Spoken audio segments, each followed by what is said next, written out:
निर्मला गांव की लड़की थी। रोहन के पिता और निर्मला के पिता दोनों बचपन के दोस्त थे। उन्होंने बचपन में ही एक दूसरे से वादा कर लिया था कि दोनों बच्चों के बड़े होते ही उनकी शादी करवा देंगे। इसलिए वादे के अनुसार रोहन के पिता निर्मला को अपनी बहू बनाकर घर ले आते हैं। निर्मला अपने साथ अपनी गाय भी लेकर आ जाती है और उसे घर के आंगन में बांध देती है। अरे ये क्या माँ, भाभी तो गाय भी लेकर आई है हमारे घर में। अभी घर में गाय बंधी देखकर आस पड़ोस के लोग तो हमारा मजाक उड़ाएंगे ना। हाँ बेटा, तू ठीक कहती है, लेकिन क्या करूं मैं, तू तो जानती है तेरे पिता किसी की नहीं सुनते हैं। अरे ये क्या निर्मला, तुम अपने साथ गाय क्यों लेकर आई हो? आपके शहर में पैकेट वाला मिलावटी दूध मिलता है ना, लेकिन मुझे तो रोज ताजा दूध पीने की आदत है। गाय लाकर मैंने ना बहुत अच्छा किया है। अब हम सब रोज ना गाय का ताजा ताजा दूध पियेंगे। अरे ये सब तो ठीक है, लेकिन तुम ध्यान रखना कि तुम्हारी गाय की वजह से आस पड़ोस के लोगों को कोई तकलीफ ना हो। हाँ हाँ, मैं सब देख लूंगी, आप चिंता ना करें। कुछ दिन बीत जाते हैं। फिर एक दिन, चल बहू, आज हमें बाजार से सब्जी खरीदने जाना है। उसके बाद सुनीता निर्मला को बाजार में ले जाती है। सब्जी के महंगे दाम देखकर निर्मला के तो होश उड़ जाते हैं। ये क्या माँ जी, 1000 रुपए की सब्जी, ये तो बहुत ही ज्यादा है। अब क्या करे बहू, शहर का तो यही हाल है। ना ना ना, मैं इस तरह पैसों की बर्बादी बर्दाश्त नहीं कर सकती। अब से ना हम इस बाजार से सब्जी नहीं खरीदेंगे। हाँ। फिर अगले दिन निर्मला घर के आंगन की मिट्टी खोदकर वहां तरह तरह की सब्जियां लगा देती है।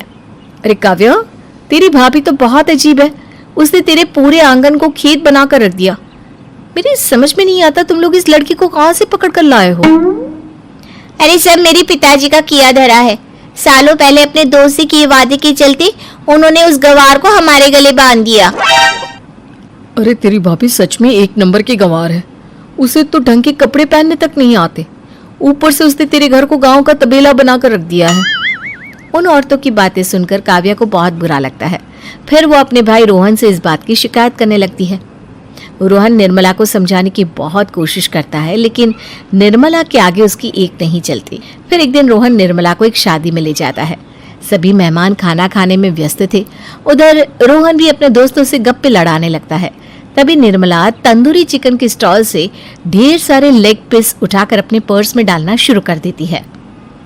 घर जाने के बाद इसे फ्रिज में रख दूंगी और कल सुबह मैं चीज सिखाऊंगी।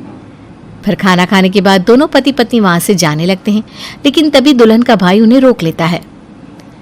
अरे ये सब क्या है? मैंने यहाँ खाना खाने के लिए सबको बुलाया था, खाना चोरी करने के लिए नहीं। तुमने पर्स में जो चिकन के लेग पीस छुपा रखे ना, चलो बाहर निकालो उन्हें। दुल्हन का भाई फौरन निर्मला से पर्स छीनकर सारे लेग पीस बाहर निकाल लेता है। मैंने इतना खर्चा करके खाने पीने का इंतजाम किया है और तुम हो कि यहाँ से खाना चोरी करके ले जा रही हो? शर्म आनी चाहिए तुम्हें। वहां मौजूद सभी लोग निर्मला को भला बुरा कहने लगते हैं। अपनी बेइज्जती होते देख रोहन दुल्हन के भाई से माफी मांगकर निर्मला को घर ले आता है। निर्मला, आज तुमने सबके सामने मेरी नाक कटवा दी। आखिर तुम्हें चिकन के पीस चुराने की जरूरत क्या थी? मुझे माफ कर दीजिए रोहन जी। दरअसल ना, हमारे गांव में जब भी शादी होती थी तब मैं और मेरी सहेलियां इसी तरह शादी से ढेर सारा खाना लेकर आते थे। मुझे नहीं पता था कि मेरी इस गलती से आपकी इतनी बेइज्जती हो जाएगी। मुझे माफ कर दीजिए, आज के बाद ऐसी गलती कभी ना करेंगे। इतना कहकर निर्मला रोने लगती है। निर्मला को रोते देख रोहन का दिल पिघल जाता है और उसे माफ करके गले लगा लेता है। इस तरह कुछ दिन बीत जाते हैं। फिर एक दिन रोहन उदास होकर घर लौटता है। रोहन के कपड़े बुरी तरह फटे हुए थे। अरे बेटा, ये सब क्या है? किसी के साथ मारा पीटी हो गई है क्या? नहीं माँ, आज हमारी जिंदगी का सबसे बुरा दिन है। म्युनिसिपैलिटी वालों ने हमारी दुकान तोड़ दी। आज से हमारी आमदनी पूरी तरह बंद हो गई। हे भगवान, हमने तो किस्त पर ढेर सारा सामान ले रखा है। अब हम सारे सामान की किस्त कैसे चुकाएंगे? मेरी तो सोचने समझने की शक्ति ही खत्म हो गई। पता नहीं आगे हमें और कितनी मुसीबत झेलनी पड़ेगी। आप सबको ना चिंता करने की जरूरत ना है, मैं सब ठीक कर दूंगी। तो कहना क्या चाहती है बहू? हम ना बोल कर नहीं बल्कि करके दिखाएंगे। निर्मला अपने पिता को फोन करके गांव से 5 गाय मंगवा लेती है और फिर अगले दिन निर्मला सभी गायों का दूध निकाल कर बड़े बर्तन में भर लेती है। तुम ये सब क्या कर रही हो निर्मला? मेरी तो कुछ समझ में नहीं आ रहा। हम ना इन गायों का दूध बेचने जा रहे हैं, उसके बाद हमारे पैसों की समस्या खत्म हो जाएगी। हे भगवान, बस यही दिन देखना बाकी रह गया था। भाभी दूध वाली बनकर दूध बेचेंगी तो मोहल्ले में इज्जत क्या रहेगी हमारी? सभी लोग हमें तरह तरह के ताने मारेंगे। आप ना ऐसी बेकार की बातें ना करो काव्या जी। जब जेब का पैसा और पेट की रोटी छिन जाती है तो इंसान पहले अपने और अपने परिवार के बारे में सोचता है। और वैसे भी जिस काम से हमारा घर चले उसकी कभी ना बुराई नहीं करनी चाहिए। फिर निर्मला दूध के 2 बड़े बर्तन साइकिल के दोनों तरफ लटकाकर मोहल्ले में घूमने लगती है। दूध ले लो, दूध, गाय का ताजा ताजा दूध ले लो, बिना मिलावट का शुद्ध दूध ले लो। चलो चलो आओ भाई, जल्दी ले लो। तभी निर्मला के पास कुछ औरतें आती हैं।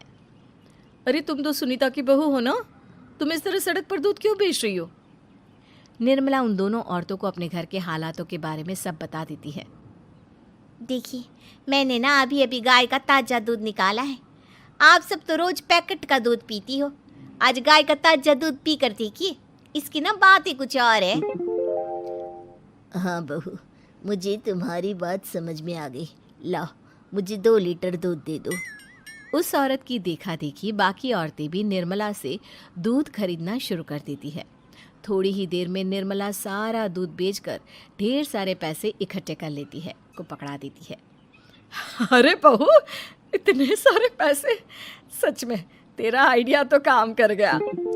अरे माँ जी, आप तो बस देखती जाइए, कुछ ही दिनों में मैं अपने घर की सारी समस्या खत्म कर दूंगी। हाँ। फिर अगले दिन से निर्मला गायों के गोबर से ढेर सारे उपले तैयार करके बेचना शुरू कर देती है।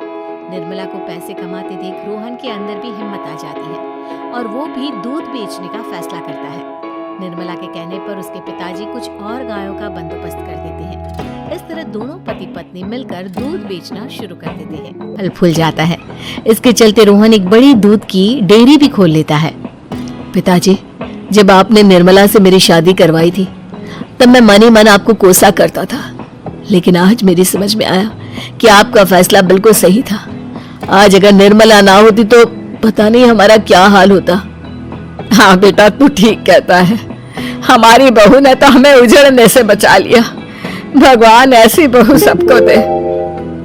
इस तरह निर्मला की समझदारी के चलते सब कुछ ठीक हो जाता है और वो सभी हंसी खुशी अपना जीवन जीने लगते हैं।